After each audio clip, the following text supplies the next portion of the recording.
Assalamu alaikum and hi. In today's video, we are going to discuss about one of the important white lesion of the oral cavity, which is leukoplakia, a pre-malignant lesion.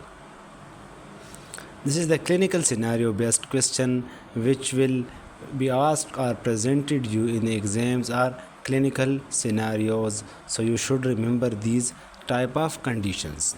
Just read the statement.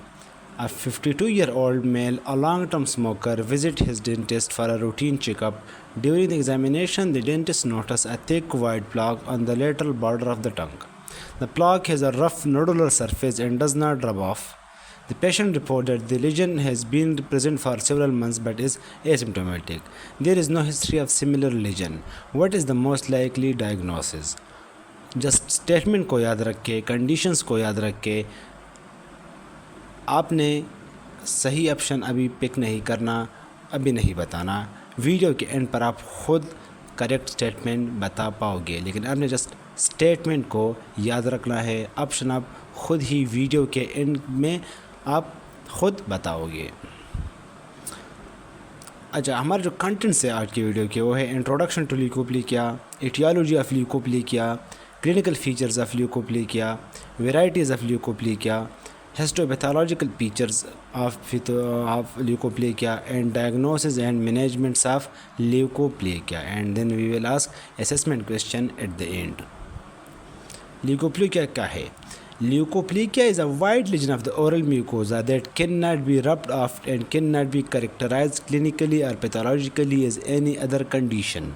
It is potentially malignant disorder, meaning it has the potential to develop into oral cancer. Again, leukoplekia एक pre malignant condition है जिसकी appearance clinically white होती है, और ये जो white appearance है ये रब ऑफ या स्क्रैच नहीं होता, ये परमानेंट होता है, हार्ड होता है, लेकिन ये इसमें डिस्प्लास्टिक चेंजेस होते हैं. Health organization WHO define a precancerous lesion as morphologically altered tissue in which the cancer is more likely to occur than its apparently normal counterpart. इस पिक्चर में आप देख ले, ये ल्यूकोप्लेकिया है, इसका जो काउंटर पार्ट है ये नॉर्मल है, तो इस पार्ट में कैंसर के चांसेस ज़्यादा होते हैं. तो इस कंडीशंस, इस तरह लेजेंस को प्री कैंसीरियस लेजेंस कहते हैं, प्री मैलिग्नेंट लेजेंस कहते हैं, और ल्यूकोप्लेकिया प्री मैलिग्नेंट लेजेंस की एग्जाम्पल है. So this leukoplekia has higher chances than the normal skin in developing to cancers. The most commonly encountered and accepted precancerous lesion in the oral cavity are leukoplekia and erythroplakia. Leuco means white, plekia means plaques. Erythro means red, plekia means plaques or deposits. Leukoplakia is currently defined as white patch or plaque that can be characterized clinically or pathologically as any other disease. Cannot be characterized clinically or pathologically as any other disease. हमारे पास white patches है जिसकी unknown aetiology है. देखो, अब अगर मैं आपको एक क्लू दूँ, एक पेशेंट प्रेजेंट हुआ वाइट लेजेंस के साथ, लेकिन कोई पर्टिकुलर कंट्रीब्यूटिंग फैक्टर नहीं है जिससे आप इसको रिलेट कर पाओगे, तो फिर क्या होगा? ल्यूकोप्लेकिया होगा. अच्छा, वही बात है, अगेन रिपीट हुई है. अपर और ल्यूकोप्लेकिया में हाइयर चांसेस होते हैं into developing into cancers. Leukoplakia etiology क्या है? एग्जैक्ट एटियोलॉजी अननोन है, लेकिन मेनी कंट्रीब्यूटिंग फैक्टर्स है. Tobacco use, alcohol consumption, chronic irritation, human papilloma virus. Both smoking and smokeless tobacco are major risk factor, लेकिन smoking जो है वो higher chances है than smokeless tobacco. Alcohol consumption, heavy alcohol use can act synergistically with tobacco. Chronic irritation, poor fitting dentures, rough teeth are other source of mechanical irritation. Human papilloma virus. Certain strains of human papilloma virus, particularly human papilloma 16, remember this, have been associated with leukoplekia. तो आपने chronic irritation याद रखने हैं, tobacco use याद रखना है, smoking main etiological है as compared to smokeless, और human papilloma virus में 16 जो है वो main etiological factor है. पैथोजेनेसिस. ल्यूकोप्लेकिया वाइट अपीयरेंस देता है, लेकिन ये वाइट अपीयरेंस किस वजह से होती है? हमने पहले वाली वीडियो में हेरिडिटी वाइट लीजन में डिटेल से पढ़ा था ये वाइट अपीयरेंस क्यों होते हैं। यहाँ पर क्या है, हाइपर केराटोसिस होगा, थिकनिंग ऑफ केराटिन लेयर। जब हाइपर केराटोसिस होगा तो अंडरलाइनिंग वास्कुलर सप्लाई मास्क होगी। Epithelial dysplasia, abnormal epithelial cell changes that can range from mild to severe. Severe dysplasia can progress to carcinoma in situ or invasive squamous cell carcinoma. जब carcinoma all epithelium involve करे लेकिन basement membrane को breach ना करे, cross ना करे, तो इसको फिर कार्सिनोमा इन सीटो कहते हैं या इंसाइटो कहते हैं। तो जो वाइट अपीयरेंस होती है ल्यूकोप्लेकिया की वो ड्यू टू हाइपरकेराटोसिस होती है और इसमें एपिथेलियल डिस्प्लेसिया भी होता है। Genetic and modular changes,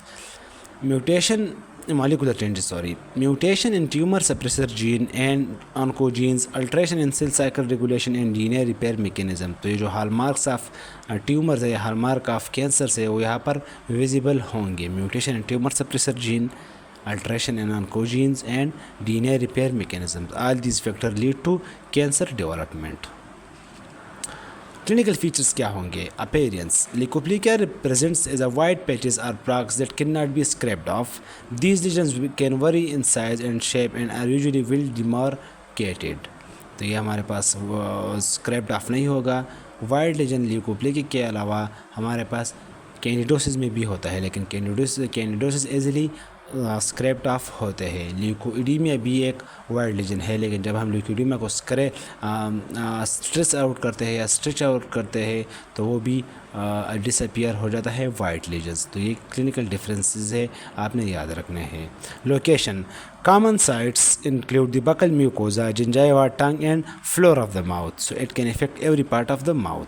Surface texture, the surface of leukoplakia can be smooth, fissured, verrucous, wart-like or speckled, intermixed red and white areas।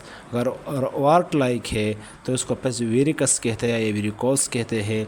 Speckle में एरिथ्रोप्लेकिया और ल्यूकोप्लेकिया मिक्स होते हैं, वाइट और रेड अपीयरेंस दोनों होते हैं। सिम्टम्स क्या है? Generally asymptomatic but some patient में रिपोर्ट इरिटेशन और sensitivity, especially if the region is ulcerated और इन्फ्लेम्ड। नॉर्मली ल्यूकोप्लेकिया एसिम्टोमेटिक होता है, लेकिन अगर सेकेंडरी इन्फेक्शन सुपर इम्पोज हो जाए तो फिर ये सिम्टम्स के साथ अपीयर होता है। This is the clinical picture of leukoplakia. Here you can clear see well demarcated white lesion which can not be scraped off and it affect the lateral border of the tongue. ये हमारे पास leukoplakia है। ये जो white appearance है ये due to hyper keratosis है और इसमें डिस्प्लास्टिक चेंजेस भी होंगे। Histopathological features, hyperkeratosis, an increase in thickness of the keratin layer which can be arthrokeratotic without nuclei or parakeratotic। Keratosis hyperkeratosis होगी अगर वो सरफेस हमारे पास पेराकेराटिनाइज है तो पेराकेराटोटिक जो है वो फिर न्यूक्लियाई रिटेन करता है और अर्थोकेराटोटिक विदाउट न्यूक्लियाई होता है। अर्थोकेराटोटिक को हम विदाउट न्यूक्लियाई भी कहते हैं और पेराकेराटोटिक को विद न्यूक्लियाई कहते हैं क्योंकि इसमें पिक्नोटिक न्यूक्लियाई रिटेन होते हैं। Acanthosis, thickening of the spinous layer of the epithelium. Dysplasia, feature of dysplasia include nuclear pool pleomorphism, increased nuclear cytoplasmic ratio, hyperchromatic nuclei, increase in and abnormal mitotic figures and loss of epithelial stratification। तो ये जितने भी features है ये हमारे पास dysplastic changes है, तो आपने ये याद रखने हैं। Basement membrane intact in non-invasive lesions, invasive carcinoma is indicated by the disruption of basement membrane and invasion of the epithelial cell into the underlying connective tissues। Normally हमारे पास ये कार्सिनोमा इंसाइटो होता है जब बेसमेंट मेम्ब्रेन को cross ना करे, लेकिन जब बेसमेंट मेम्ब्रेन को क्रॉस करे तो फिर कैंसर बन जाता है। तो ये एक हिस्टोलॉजिकल पिक्चर है जिसमें हाइपरकेराटोसिस हुआ है, ये पेराकेराटिनाइज स्ट्रेटिफाइड स्क्वेमस एपिथेलियम है, ब्लड वेसल्स को हाइड किया हुआ है, इतना थिक लेयर है तो इसलिए वाइट अपीयर होता है। इन्फ्लेमेटरी सेल्स है, बल्बस रेटिपेग्स है, लूज अरेंज कनेक्टिव टिश्यूज़ है। बल्बस रेटिपेक्स क्या है? ये कनेक्टिव टिश्यूज़ और एपिथेलियम के दरमियान ये जो कनेक्शन है इसको रेटिपेक्स कहते हैं। और इट इज़ द प्रोजेक्शन और depressions of epithelium in underlining connective tissues. Here is the picture of leukoplakia है। Dysplastic changes is also visible. अगर आपने कुछ सीखा या लर्न कर रहे हो, एफर्ट्स को अप्रिशिएट करना चाहते हो तो काइंडली चैनल को सब्सक्राइब करें, and let's continue video. Clinical subtype of leukoplegia: homogeneous leukoplegia and non-homogeneous leukoplegia. Appearance: present as a uniform white flat thin plaque with a smooth or slightly wrinkled surface. Homogeneous means having same appearance. Risk of malignant transformation: generally lower compared to non-homogeneous type. Non-homogeneous type: heterogeneous presentation with mixed white and red areas, erythroleukoplegia, nodular or verrucous wart-like surface. This type is further divided into specific subtypes. Spical leukoplegia, erythroleukoplegia, इसमें white और red mix होंगे, contain intermixed red and white areas indicating area of epithelial atrophy and increased vascularity. Nodular leukoplegia: features are small polypoid outgrowth or nodules within the white plaque. Verrucous leukoplegia exhibit a thick white warty appearance. So these are the different clinical subtypes of leukoplegia. Homogeneous है और non homogeneous है. Non homogeneous में हमारे पास स्पिकल है, nodular है और varicose है या वेरिकस है. Differential diagnosis of leukoplegia important to consider. Oral lichen planus characterized by a reticular pattern of white lines, Wickham striae, and often has erythematous ulcerative component. Wickham striae हमारे पास leukoplakia में नहीं होते और हमारे पास ओरल लाइकन प्लेनस सिमेट्रिकल भी होता है, homogeneous भी होता है. तो डिफरेंशियल में आपने ओरल लाइकन प्लेनस को याद रखना है, लेकिन ओरल लाइकन प्लेनस को आप किस तरह डिफ्रेंशिएट करोगे? Due to Wickham striae. Candidosis fungal infection that can be scraped off. तो कैंडिडोसिस भी आपने याद रखना है डिफरेंशियल में, लेकिन candidosis can be scraped of.